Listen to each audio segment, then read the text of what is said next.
ఎన్టీఆర్ భరోసా పెన్షన్లను గుంటూరు జిల్లా కలెక్టర్ సాయికాంత్ వర్మ బుధవారం గుండారావుపేట స్వర్ణ వార్డు పరిధిలో పంపిణీ చేశారు. జిల్లా కలెక్టర్గా బాధ్యతలు స్వీకరించిన వెంటనే పేదల పెన్షన్ల పంపిణీ కార్యక్రమంలో పాల్గొన్నారు. ప్రజలతో మమేకమై వారి యోగక్షేమాలు అడిగి తెలుసుకున్నారు. ప్రభుత్వం అమలు చేస్తున్న పథకాలు ఏ విధంగా అందుతున్నాయని ఆరా తీశారు. మంచం పైన ఉన్న దివ్యాంగులకు పెన్షన్లను పంపిణీ చేశారు. ఈ సందర్భంగా కలెక్టర్కు గుంటూరు పార్లమెంట్ అంగన్వాడీ డ్వాక్రా సాధికారిక సంస్థ ప్రధాన కార్యదర్శి లాం నవమి స్వాగతం పలికారు. ఈ మేరకు ఆమె మీడియాతో మాట్లాడుతూ గుంటూరు జిల్లా కలెక్టర్గా బాధ్యతలు స్వీకరించగానే సాయికాంత్ వర్మ స్లమ్ ఏరియాలో పెన్షన్ల పంపిణీ కార్యక్రమంలో పాల్గొనడంపై ఆనందం వ్యక్తం చేశారు.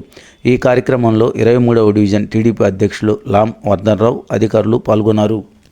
ఈరోజు గుంటూరు జిల్లాకి కలెక్టర్గా కొత్తగా సీఎం సాయికాంత్ వర్మ గారు బాధ్యతలు చేపట్టారు. ఈరోజు రాష్ట్రం అంతా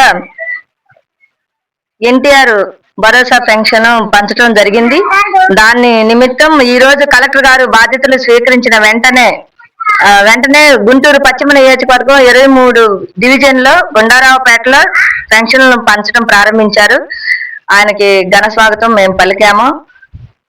గతంలో 2000 సంవత్సరంలో లాం వర్ధన్రావు గారు కార్పొరేటర్ గా చేశారు తెలుగుదేశం పార్టీకి. ఇక్కడ ఈ 23వ డివిజన్ అప్పుడు 24వ డివిజన్ అన్నమాట. అయితే అప్పుడు ఏ కలెక్టర్ గాని ఎవరు గాని వచ్చింది లేదు.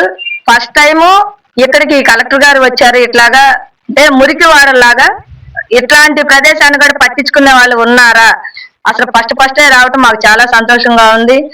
వాళ్ళని పలకరించి చిన్న పిల్లల్ని కూడా ఎత్తుకుని అక్కడ ఉన్న వాళ్ళ సమస్యలు తెలుసుకుని ఆ తర్వాత వికలాంగులకి, వృద్ధులకి, వితంతువులకి పెన్షన్ పంచి ప్రతి ఇంటిని కూడా సందర్శించి వాళ్ళ బాధలు తెలుసుకొని వాళ్ళ సమస్యలు తెలుసుకొని కొంతమంది పెన్షన్ రాని వాళ్ళని కూడా పట్టించుకుని ఇక మీదట మీకు ఆ ప్రాబ్లం ఉండదు, అధికారులు మీకు అందుబాటులోనే ఉంటారు తప్పకుండా భరోసా ఇచ్చి ఫస్ట్ టైము ఈ కలెక్టర్ గారిని చూస్తున్నామండి. మేము చాలా హ్యాపీగా ఉంది. 23వ డివిజన్ లో ప్రజలందరూ చాలా సంతోషం వ్యక్తం చేశారు. ఆయనకి మేము శుభాకాంక్షలు తెలియజేస్తున్నాము. ఇలాంటి ప్రజా ప్రతినిధులు ఇంకా అందరూ ఇలాగే ఉంటే చాలా బాగుంటది, సమస్యలే ఉండవు అని అనుకుంటున్నాం మేము. ఎందుకంటే పనితీరులో తెలుస్తుంది. అంతకుముందు కమిషనర్లు ఉన్నారు. మా వారు కార్పొరేటర్ ఉన్నప్పుడు కాంతిలాల్ దండే గారు, ఆ తర్వాత ఈ ప్రవీణ్ ప్రకాష్ గారు ముందు వచ్చినట్టున్నారు. వాళ్ళ పనితీరు కూడా చాలా బాగుండేది. అప్పుడు వాళ్ళని చూసాము. ఇప్పుడు కలెక్టర్ లో ఫస్ట్ టైము మురికి వాడలు ఎక్కడ ఉన్నాయి అంటే సమస్యలు ఉన్నాయి, అవి ఎంచుకుని ఆయన అసలు ఫస్టే రావటం అన్నది గమనించి చాలా సంతోషంగా ఉందండి. ఆయనకి మేము మరోసారి శుభాకాంక్షలు తెలియజేస్తున్నాం.